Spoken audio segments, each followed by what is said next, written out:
We're talking about Dungeon Crawler Carl by Matt Denneman because I did DNF it, and I'm going to tell you why. Don't get mad at me, this is all just my own perspective. I feel like this is a book that might not be for everybody, and that's totally cool.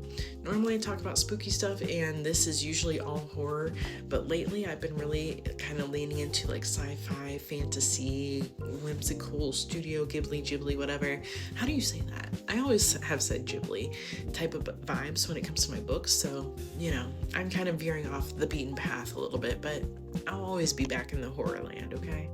So I didn't love this book for about 4 reasons, and I'll tell you what those are. Number 1 was the humor. I'm someone that I'm a very child at heart type person.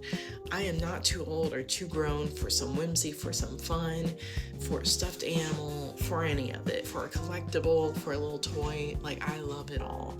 And I believe in pouring into your inner child, and that means not trying to grow up so fast, even as an adult. I feel like we try so hard to be like, oh, I'm grown and I'm an adult, but it's like you are really starving yourself of a lot of fun experiences in life by doing so. Anyway, I digress. So for me, the humor did not feel on par with my sense of humor. And I feel like I tend to be very picky when it comes to humor anyways.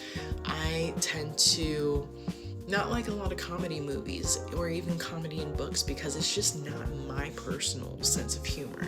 So for me, this book felt like something I would have found funny when I was in middle school, or I'd even say the guys that I went to middle school with, the things that they found funny, I felt like they would have liked this book. And I also just kind of felt like I maybe wasn't the demographic for this book. I feel like the group of people that this is for is very clear, but I'm a gamer. I love games. I love the idea of Dungeons and Dragons. Never played, but I would love to. I love things like that, and that's why I picked this book up, but just the humor for me was a miss. I think the second thing for me, the misogyny in the book. And I went to Goodreads and Storygraph to see what people were saying. I think I even looked here on TikTok to see if people felt like this book was misogynistic, or if they felt like it was meant to be more of like a statement by giving certain characters these characteristics, or having these certain themes be presented, if it was more so to make you think rather than for it to be completely and blatantly misogynistic or whatever else, because there were other issues that people found. And for me, I guess I could see it maybe going either way, but to me, I don't love misogyny, and especially in this day and age with the geriatric orange, I don't have tolerance for any of it, so I don't know, I did find that this book felt a little bit, erring in that direction, but again, maybe it was meant to be a statement more than anything. I don't know, but that's that for me. I think otherwise, how people of color are portrayed in this book in particular, I've only, I think, maybe gotten to 1 or 2 characters that were people of color so far, scratch the surface. But again, as I was reading the reviews, I saw that other people found this issue as well. But just the portrayal of certain characters that are meant to be like black or brown or whatever, people of color.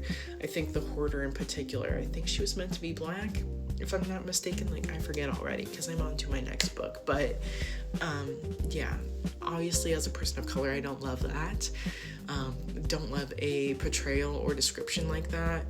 And especially it's hard because coming from a person of color writing the book, I wouldn't find issue because obviously I know it's meant to be like a statement towards how we're often portrayed.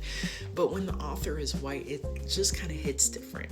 And I feel like some of the people who were like, I didn't find an issue with that. I didn't see any issue, having to do with racism or anything like that coming up in this book.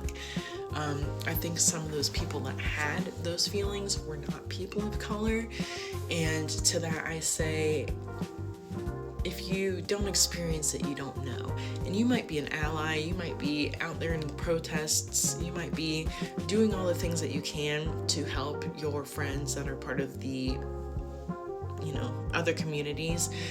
But if you yourself aren't, don't have this skin or darker, or, are more this color, there's just certain nuances and subtleties that you might not pick up on. So to you, it might not feel like racist or like there's an issue, but to people of color, we might notice notice that. And again, you know, some of us might not even notice that. I don't know, but that's just something that I thought wasn't really for me either. But anyway, that's pretty much how I felt about this and why I'm DNFing it. Yeah, I don't know. Let me know if any of those things are things that you found issue with. But